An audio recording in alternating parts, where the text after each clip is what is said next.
Well, welcome to another Friday night.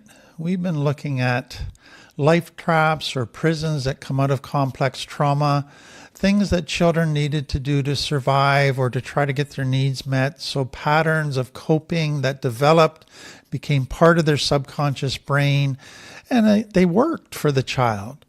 But now in adult life, they're not working so well. They're causing all kinds of damage, pain, and hurt to self and others. But what people find is they see that it's hurting themselves and others. They want to quit, but something keeps them doing it. It's like they're in a prison to do this thing. And we've been looking at the common prisons that come out of complex trauma. And today, I want to look at one that's quite subtle, but it is so damaging. Many people don't see it as super bad, but it is very damaging. And that is developing a mindset that is very negative and critical. It's an attitude and an action. So a lot of people, when they think of negative and critical, they just think of a person who goes around and verbalizes criticism constantly and is constantly negative. And it can include that. But what we're talking about goes way beyond that. This is into your mind. This is how you think. This is your attitudes deep inside of you that have a very negative flavor perspective. It's a mindset. It's choosing to look at things and see things always from a negative perspective in a negative way. So somebody has said this, a common but very dangerous and often unnoticed headspace for those with complex trauma. They are marked by an overall discontent and find fault with just about everything. Now, what's important, I think, to understand as we begin this is that many people with a negative critical mindset, they can actually feel that they're happy most of the time. They can do lots of fun things every day. They can laugh a lot and they go, I don't have this negative critical mindset. I'm a happy person. What they need to do is get beyond the exterior, what they present to the world, and get deep inside themselves, into their mind, into their inner world, into their subconscious brain. And what they begin to find is there's a lot of negative. Take it further. Many people that come out of complex trauma, if fight, flight didn't work, they had to freeze as a way of surviving. But some had to go beyond just freezing because they still needed their parents to take care of them, so they had to go to fawning. They became people pleasers. They became chameleons. They could wear masks. They could do whatever you want me to do, be whatever you want me to be. I'll be sweet. I'll be pleasant. Just don't hurt me. And so they appeared to be the sweetest, kindest people in the world, but that's just their survival thing. What we're going to look at is for many fawners that look to be the least negative, the most positive, the most wonderful, sweet people in the world, actually can have this negative, critical mindset.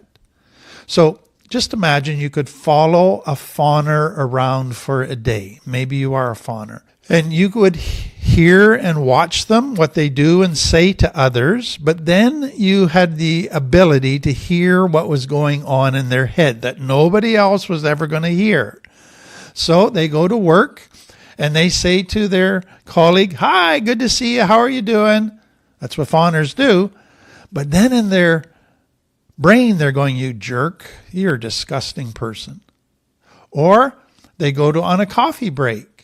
And what are they listening for? They're listening for gossip. They're listening for any complaints about the boss, about fellow employees, about their wages, about their working conditions. They're looking for negative. They're getting drawn into that. They go home and they say to their partner, "Hey, how was your day? So good to see you." But then inside they're going, "Oh, I wish I didn't have to come home to this. This person's a terrible cook. Look, they didn't take care of themselves, blah, blah, blah, negative, negative, negative." Then they go out into an evening and they're smiling and they're dancing, but in their brain, they are noticing 10 things wrong with everybody in the first 10 minutes. That's their whole orientation. That's their mindset. So we're not talking about just what is presented externally to the world. We're talking about that internal world within the person that maybe only they know about. But what I want you to understand is this. The longer a person stays in this mindset, it doesn't stay stagnant. It grows. And gradually others begin to see little bits of negativity, more and more. Often it's only their most intimate relationships that begin to see it first. But every once in a while, the mask cracks and people begin to see the truly negative, angry person underneath.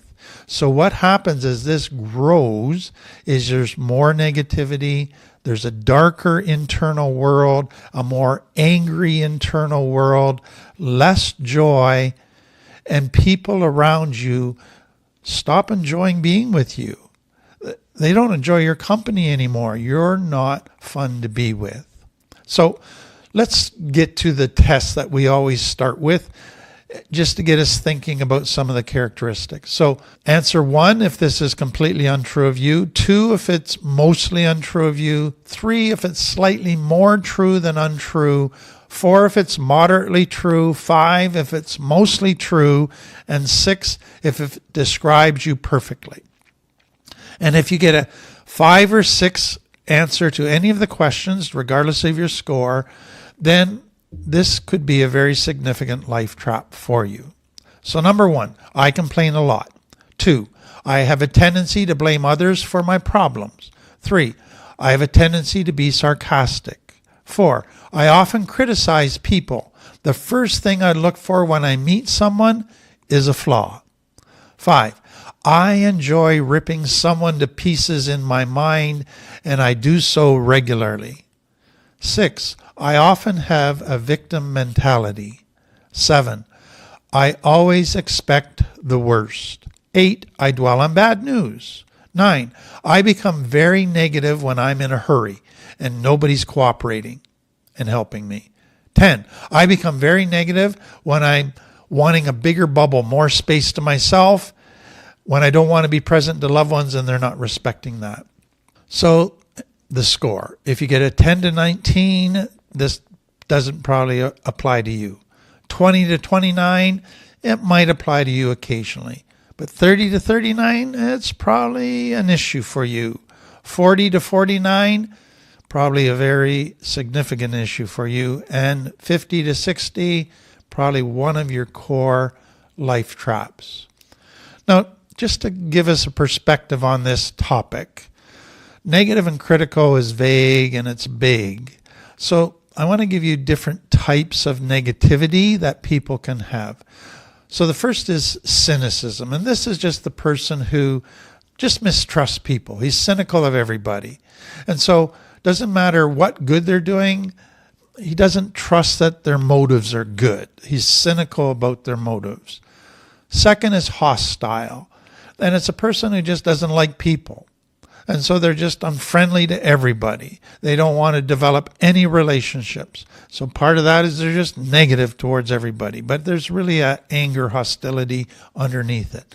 Third is the person who filters out all the good stuff that's happening and only sees the bad. And so their brain has been trained to not see things accurately, but to filter out the good and focus on the bad. Then the fourth that can come out of complex trauma is polarized thinking. And so it's all or nothing. And so if you're not perfect, then you're all bad. If I find one flaw in you, then you're a bad person. I want nothing to do with you. You're terrible. Then the jumping to conclusions, jumping to worst case scenario. So there's a bit of bad stuff happening. Something terrible is going to happen. Catastrophizing is part of that, and we did a talk on that a couple of weeks ago. Then blaming. So it's the person that if I'm going through problems, I'm not going to look internally to see if I'm part of the issue, I'm going to look externally and find fault out there and blame somebody or something for the problems I'm having. So I will be negative so that I can blame. And then emotional reasoning. If I'm having a negative emotion, then I'm not going to look internally. I am going to say it's because of something in my external environment. Then it's called heaven's reward fallacy. It's kind of got a religious connotation. So some religious groups basically teach that this world is an evil place. This world is full of pain. It's a vale of tears. It's a trials and tribulations. All your joy is going to come in heaven. And so what can happen for some people is they almost feel guilty if they feel too happy in this world. They feel, I got to be sad and struggling all the time because that's the way it's supposed to be in this world. I need to then be negative all the time in order to kind of be spiritual. And that comes out of their teaching. So let me go into where does this negative critical attitude come from? And what we're going to see is it can come from all kinds of different things within a child's upbringing. So you could have one or both parents who were just very negative. They found fault with everything. They found fault with you as a child. Didn't matter what you did, how well you did it, they'd still find something wrong with it. They found fault with all the circumstances in life. And so now you still hear their voice in your head, and it's now become your internal critic. That doesn't matter what you're doing, where you are, you find fault with yourself, you find fault with everything. Or you had a parent who was a narcissist. They thought they were smarter than everybody, they thought they were better than everybody, and they needed to always be putting others down. They needed to always find fault with everybody to prove they're better than them. They saw themselves as the judge of everybody. Or you had a parent who just constantly, wherever you went, the first thing they would talk about to the family was to point out the weaknesses of everybody. That was just their go-to number one thing they did in every social setting, every new situation, every new relationship. Some families, they use this negativity to create loyalty. So they desperately wanted their kids to stay loyal to them. And so they said to their kids, family's all you got. So you got to be loyal to family. But then to really drive it home and actually create fear, then they would find fault with all the other kids in the neighborhood, all the other families in the neighborhood. And that was designed to drive the kids to greater loyalty. Some children grew up with racism. So their parents were racist. They constantly found fault with people from different races. And there was just a negativity all the time about people who were different than them. Others grew up with parents who were very self-righteous. They needed to feel morally superior to everybody. Oh, we don't do what they do. We don't engage in the activities they engage in, so we're better than them. So they were constantly looking for all the moral failures of others in order to feel better about themselves, to feel superior to them. What I'm wanting you to see is most of this negativity comes out of shame. So the parents that were doing all of these different things, they were trying to find a solution to their shame. So what do you do to try to find a solution to your shame? Because you naturally feel inferior to others and not good enough? Well, let's find fault with everybody. Let's put everybody down. Let's make everybody, in my mind, inferior to me. That way I'll feel superior to them. So negativity and critical stuff becomes, to the brain, of a major solution to shame, when actually it ends up feeding shame. Another thing that some families did was they would have their own standard for how you could behave that was quite realistic, But then they would set an unrealistic standard for everybody else. So other people weren't allowed to be human. Other people weren't allowed to have flaws. Everybody had to respond to you perfectly. And if they didn't, well, now we can criticize them. Now we can look down on them. So they operated by one standard for themselves, unrealistic standard for others. Another common thing that happens for many coming out of complex trauma is they find parts of themselves that they've been criticized for, punished for, and they hate. So they hate their sensitivity. They hate that they cry so much. They hate that they get angry so much. They hate that they don't handle their emotions well. But then what happens, without them often even realizing it, is they suppress all of that and deny that they have those problems. But now when they see somebody else who cries a lot, or who has problems with their emotions, or anger, or they're very sensitive, they criticize that person. They go, what a loser. Look at them. They can't do that. And so now they project actually their own issues onto others and criticize others when it's really their own issue. Another thing that happens is if somebody disagrees with you, well, they're making me look stupid. They're saying I'm stupid. So the response of the parents to anybody that disagreed with them was to tear a strip out of them, to make them look stupid, to tear them down, to be negative and critical. Or if somebody came to them that they didn't really want to listen to, but the person was giving them really good advice, constructive criticism, but they weren't open to receiving it, what was the way they could discount the message? Discount the messenger. So let's find fault with the messenger. Say, oh, they're a loser. Their marriage is in trouble. They can't even take care of their kids, so I don't have to listen to what they say. So to discount the message, I have to discount the messenger, so let's use negativity. Other shame-based parents resent the success of other families in the neighborhood because it makes them look bad. And so part of what they do when they resent the success of others is they got to make others look bad. So they start finding flaws and failures in others to bring them down a peg or two so they can feel superior to them again. Others, they want to be angry. Anger is what gives them energy. Anger is what is their identity. They're addicted to anger. But they have to justify being angry. So how do they justify being angry? By being negative. Well, if it wasn't that, look at how bad my life is. Look at how much of a jerk that person is to me. Look at how unfair these circumstances is. I should be angry.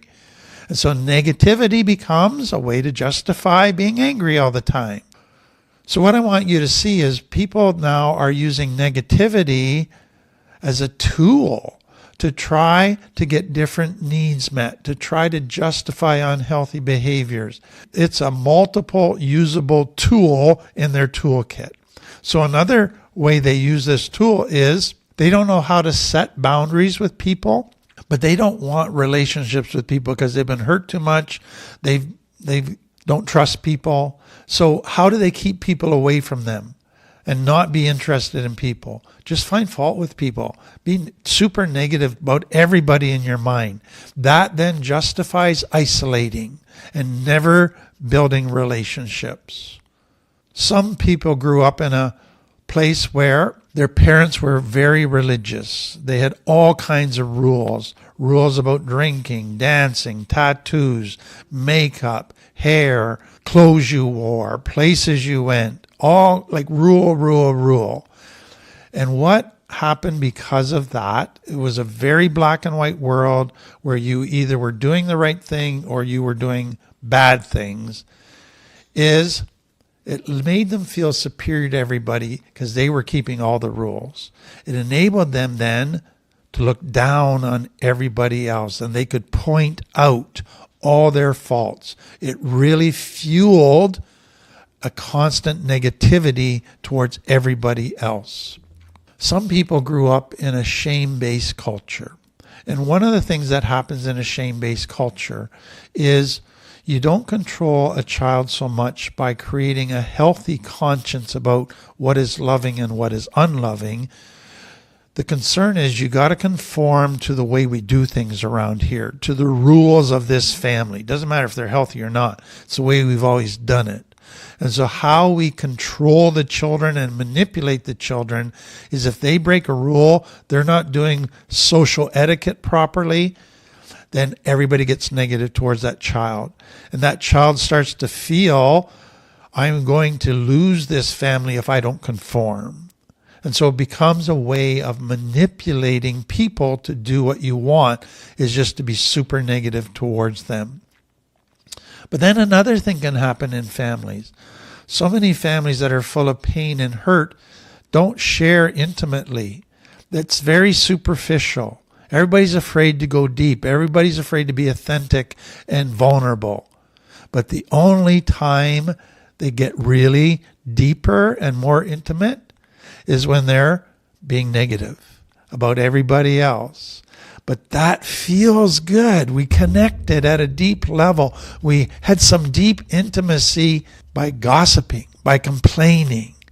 But then a child can also realize that when they start complaining about everything and being very negative, often it gets them positive attention. Everybody now rushes to them and has empathy towards them and validates them and cares for them, and it gets a positive reward.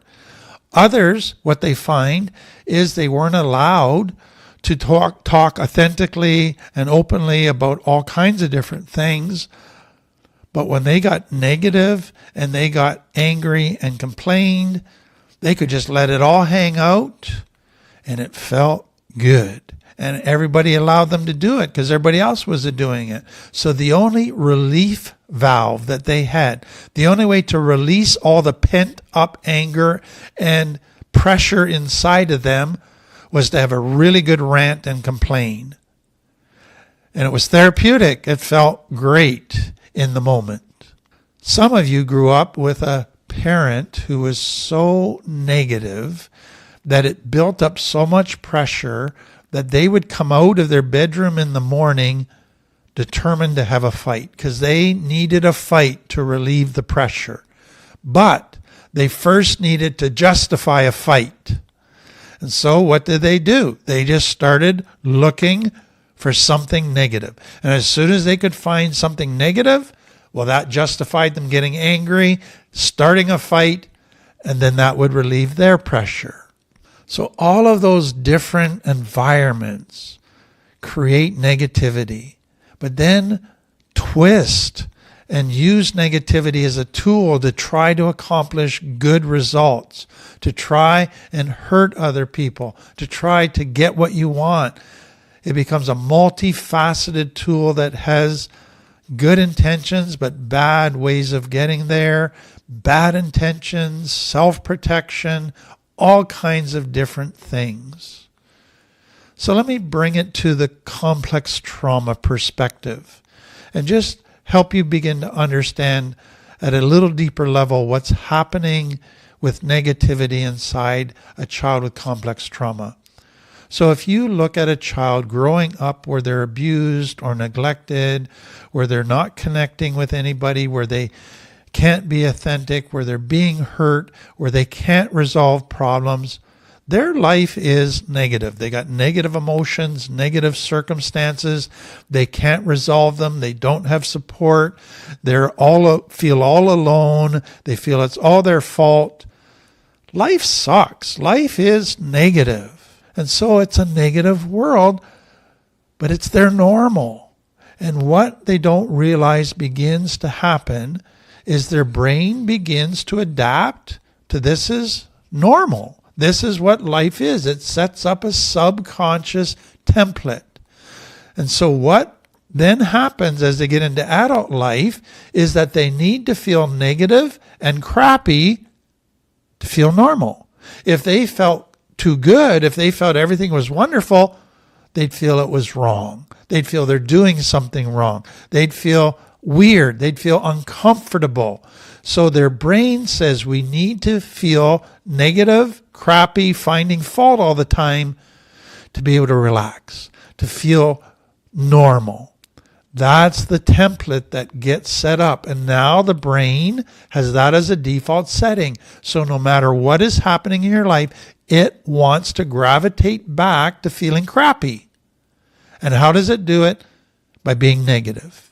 More than that, what happens to a child who's getting hurt all the time, who's getting disappointed all the time, is that they begin to think the way to get hurt less is to constantly look for danger, to get focused on finding negative. So they train their brain to look for negative, not to look for positive, not to see things accurately, but to constantly, first and foremost, find negative. But more than that, what is happening because of all the unresolved pain and unmet needs and lack of connection and lack of authenticity is the child is developing shame. They feel it's my fault that I'm being abandoned or neglected. I must not be good enough. I must be a terrible person. I must be unlovable. What's happening with that? You're developing a negative core identity, negative feelings towards yourself, an internal critic that's always finding fault with yourself. You're becoming super negative at the core of your being, and it's all about yourself now, not just about your circumstances or the people in your life. But more than that, what comes out of the shame is that you believe you do not have inherent value. I must not be worth anything because nobody wants to connect with me. Nobody values me or validates me. Nobody is loving me. Nobody is giving me attention. So if I am to have value and I want value, I either have to earn it by doing all kinds of things, or I can find value by putting other people down. And if I can make other people seem inferior to me, then I'm going to feel better about myself. I'm going to feel more valuable than them. So I am going to develop the ability to criticize and find fault with others so I feel better about myself. What else comes out of the shame thing is a lot of children think that the way to feel better about themselves is to do everything perfectly. But what they don't realize is that by trying to do everything perfectly, they set the bar at an unrealistic height that they can never attain, and so they're constantly failing. And that then feeds more negativity towards themselves. Another thing that many people have to do to survive in complex trauma is if I'm going to get my needs met, if I'm going to not get hurt, I have to be able to manipulate others, which means I have to gain leverage over other people. What's one way to gain leverage over people? Get dirt on them. Find out negative about them. Then use that against them. Use that to blackmail them. Use that to give me what I want. So I need to find as much dirt on everybody else so that now I can use it as ammunition against them. More than that, many children grew up with a parent who was a narcissist, a parent who had never accepted responsibility for their own failures, for what they do to hurt others. They would never change because they're afraid of ever getting honest about how they felt about themselves. So they blamed everybody. And so what happens for so many people is they grow up and they just find fault with, well, the reason I did that is because this person's such a jerk, or these circumstances are so hard. So I need negativity to justify my own failures. I have to blame somebody else. Another thing that happens for many people with complex trauma is they get into situations and then they go, this is too much, this is boring, I can't do this, I'm failing, I want to quit.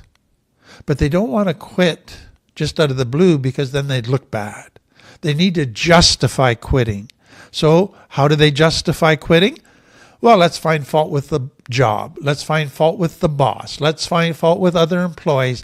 Then I can justify quitting. So how do I do that? Well, I got to find fault with everything. I got to be negative. So again, you train yourself to look for flaws in order to protect yourself.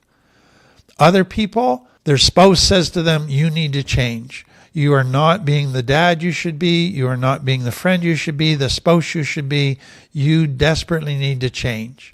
They see that academically, but they do not want to change. They're afraid to change. So how do they justify not changing? Well, they go to a course. They go to counseling. They come home and they go, teacher was terrible. Counselor was a jerk. I'm not going back. So the way to not ever change is to find fault with every medium that would produce change. Another thing that happens with so many people in complex trauma is they get enmeshed. They get taken over. They lose themselves to powerful people. They lose their needs, their rights, they just give. They lose themselves. And they don't want to do that again. So they have this deep fear of powerful people. So how do I avoid being enmeshed again? Find fault with powerful people. Just find everything you can to get a hate on towards powerful people. That way you'll never let them get close to you. For many people coming out of complex trauma, the best way to never get disappointed is just find fault with everything. Yeah, it's all terrible. It's all terrible. That way you never get your hopes up. That way you never get disappointed. Flip side, for some children who so long for connection, the only way that they could connect with a parent was they had a very negative parent who was always complaining, always feeling sorry for themselves, always blaming. And so they joined the parent and became negative too. And they felt a closeness to the parent, a connection to the parent that was wonderful. So again, so many things that come out of this upbringing, complex trauma, that make this a tool necessary for survival, a tool that gets distorted to try to meet all kinds of different needs, but now causes so much trouble. So let me just quickly summarize characteristics of a person with this negative critical mindset. Constant complaining, simmering anger that's just always below the surface, regularly blaming others for your problems, finding fault with everything. It's like nothing is ever good enough for you. A strong inner critic, constant negative towards themselves, very judgmental, often very pessimistic about everything, quite disrespectful, not externally, but in your mind. You can be very respectful externally, but in your mind it's very disrespectful. There's a lack of true empathy and compassion or interest in others because you're just negative towards them. You look down on them. There's a self-righteousness that's part of this. You just need to feel superior to others in every situation. For many people, you appear to be a very logical, analytical people where you're trying to discern, is this person healthy or not? Is this person a narcissist or not? But what we find as you start to look deep inside of you is that all of your analytical abilities has a negative bent. You're looking for negative. That's why you're analyzing. Many with this are very argumentative. They give a lot of criticism, but it's not constructive. It's designed to hurt, to put down. They're often irritable and impatient. They have many insecurities themselves. They assign negative motives to good actions. So if they see somebody who's successful financially, in their mind they go, oh, they're probably dirty, or they're probably a workaholic and neglecting their kids, or they probably walk around feeling all entitled. Or if they see somebody who's just very beautiful, they go, oh, they're probably just very superficial, or they're very vain. They assign a negative motive to every good action. Many walk around with unspoken expectations of others that are unrealistic. And so this person should be aware of my needs. This person should offer to help. This person should offer to spend some time. And if they don't, now I can be critical. Now I can be negative towards this person. But you expect everybody to be a mind reader. Double standard. You set the bar unrealistically high for others. They can never meet it, so now you can be critical. Inflexible. You believe things should be done a certain way. And if they're not done your way, then you find fault with everybody. You can appear very loving. You can appear very loving because of codependency. You can call yourself an empath. But deep down inside, you're not genuinely doing it for the right reasons. Deep down inside, you struggle to see good in others. People with this often rarely apologize because then they would look bad and others would be able to be negative towards them. So the bottom line is people who are negative and critical tend to suck energy from people. They're just hard to be around for long. They wear you out. And so what I want you to see is that the opposite of what you're hoping will come out of being negative critical, to improve and feel better about yourself, to get different needs met, the opposite actually happens. It actually makes things worse. So it damages you socially. People don't want to be around you. People don't feel good around you because you're criticizing and negative. People don't want to open up to you because they're afraid you're going to judge them and put them down. People often even lie to you because they're afraid of your criticism all the time. The bottom line is you become an unsafe person to people because you're so negative and critical. But more than that, this begins to affect you negatively. It takes you to a darker place mentally. It affects your mental health, your emotional world, your physical world. It can result in depression, anxiety. It can result in feeling hopeless and just wanting to give up. It ends up feeding shame instead of healing shame. Now, I need to say, we keep doing it often because we do feel better in the moment when we're negative and critical. It makes our limbic brain feel happy. It relieves some pressure. But in the long run, we end up feeling worse. It's so important to understand that if you're in recovery and you're going along and you're being kind of seeing things accurately, you're in a positive place, but all of a sudden you notice you start being more negative again. This can be an early warning sign that the first domino is falling, that you're sliding back into a very negative, critical headspace. And that can be super dangerous for you because the more you slide into being negative and critical, the more you go back to old behaviors, the old ways of looking at things, the old distortions in your thinking, the more blaming of others, the more feeding shame. And it takes you to a darker and darker place and a return to old behaviors.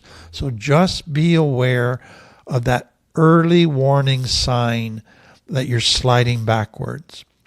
To me, what is so important to understand about this is eventually, the more you stay in this negative, critical mindset, you might laugh and have a lot of fun, but you don't have true joy. You're not able to enjoy the present and have a deep peace and contentment. There's always a discontent. There's always a restlessness because you're focused on the negative. There's always an anger, a fear, a hopelessness that's a deep part of what you are and that is controlling you. So it takes away the ability to truly enjoy life. Somebody has said this: extended bouts of negativity can result in serious health problems. Negativity sends our bodies into stress or fight or flight mode. Our bodies are designed to deal with stressful situations by releasing cortisol into the bloodstream, making you alert and focused. Though some stress is good for us, too much can be detrimental to our health. Extended periods of negativity slows digestion, decreases the immune system's ability to fight inflammation. This is also why negative people are more likely to get sick than optimists. Some common effects of negativity include headache, chest pain, fatigue, upset stomach, sleep problems, insomnia, anxiety, depression, social withdrawal, drastic changes in metabolism, overeating, undereating. Prolonged negativity also hurts mental health, making individuals more likely to turn to smoking or substance abuse as a way of coping. So many negative effects, but to me, one of the most painful negative effects is the damage it does to our children. Our children need a safe, nurturing, validating environment where they're encouraged, where they can be authentic, where they're made to feel appreciated and accepted. But if you're negative all the time, finding fault all the time, our children do not feel safe. You are creating a complex trauma world for your children. It is not a safe world for them. And the damage that does is huge. So let's move to recovery. What are some things you need to be aware of? If this has been your life trap and now you're in recovery, what are some things that you need to be aware of that you might be sliding back into this life trap? First, be aware of any triggers that you might have today that take you back to being negative critical without you even realizing it. And this happens so easily, and this is why to me this is such a dangerous life trap. This happens subconsciously. You can be triggered and back into negative critical and not even realize it. So it's anything that triggers your limbic brain to experience negative emotions. That can take you back to becoming negative and critical again as a way of coping. So if you're feeling anger, anxiety, depression, guilt, shame, boredom, discontent, fear, that's stuff that all of a sudden you're negative again. If you've gone through a time and events in your life where you failed, or you're just more stressed than normal, or you're feeling overwhelmed, that can take you back to being negative and critical. If you're just feeling deep frustration, or you've got a bunch of needs that aren't being met in your life, your brain is going to get negative and critical. If you're lonely, if you're tired. But beyond that, anytime you're going through a change in life, times of change, could be good changes, but they create needing to live in the unknown for a while. They create insecurities. Sometimes you don't have a rock to lean on that's solid in those times. That triggers you. So times of transition, times of facing new situations, be aware of those times. Other triggers that some have is if they allow a resentment to grow inside of them, they all of a sudden just start getting more negative and critical. If they have a person in their life that they just are having trouble having any respect towards, all of a sudden they just get more negative and critical. Now I need to point out, there is a healthy type of critical, and we're talking about an unhealthy critical. So the healthy critical is that when I'm meeting new people, I need to spot warning signs, red flags that they're not healthy. I need to see signs that this is a narcissist. I need to stay away from them. This person is toxic. They are going to hurt me if I let them too close. That's healthy critical. That's what we call discernment. What we're talking about here is unhealthy critical, just focusing on negative. And so a big part in my recovery is learning when I cross from being healthy critical and slide into unhealthy critical. Because when I'm in healthy critical, I'm keeping myself safe.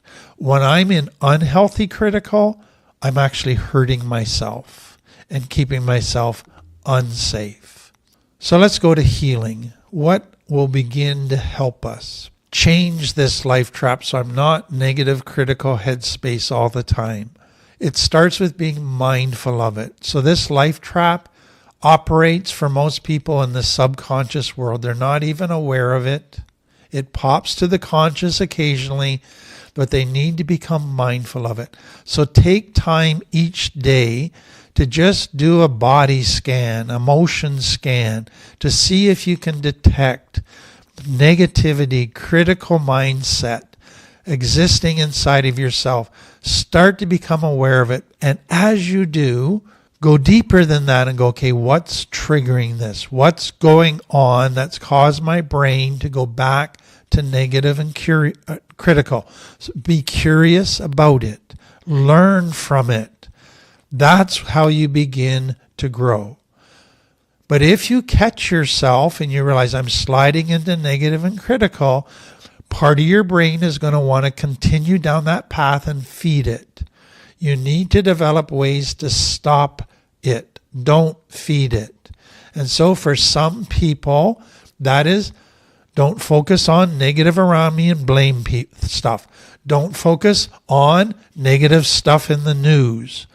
Don't focus on negative stuff in social media. Stop things that would feed that negative mindset. And then out of that curiosity, go, okay, what are my issues? That's what I need to focus on, is my core stuff. If I don't heal and grow there, I'm never going to eventually change this negative critical mindset. And then work on seeing situations and seeing people accurately. Now, this is probably where you're going to need another person in your life who is healthier, who's wiser than you, that does see situations quite accurately and people quite accurately.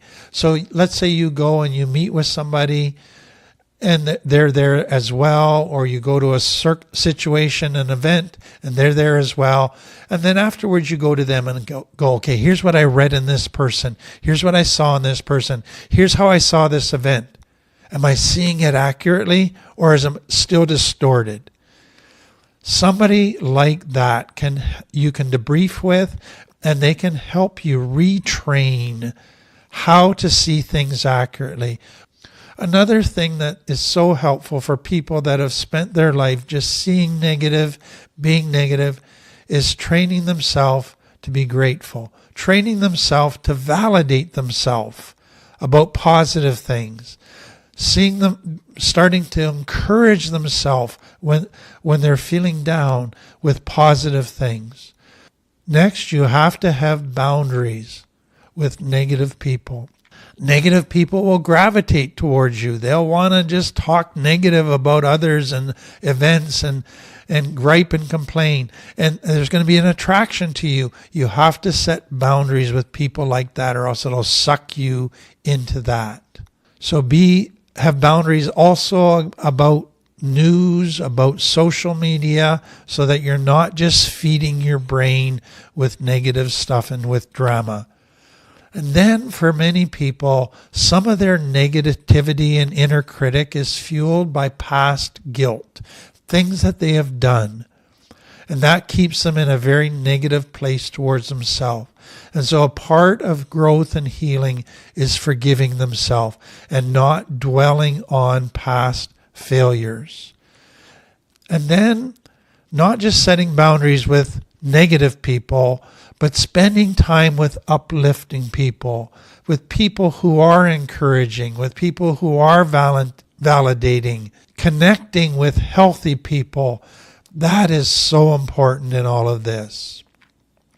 So all of those things are many different tools that need to come into play if I'm going to change this life trap, if I am going to begin to not constantly be in this negative place, but to be in a healthier, positive place. Well, I hope that if you see that in yourself, maybe for the first time, that you'll begin to go, wow, that is hurting me, that is hurting others, that is hurting my children. I really want to change this. I hope it will help you to do that. It's the end of another Friday night. Thank you for being here.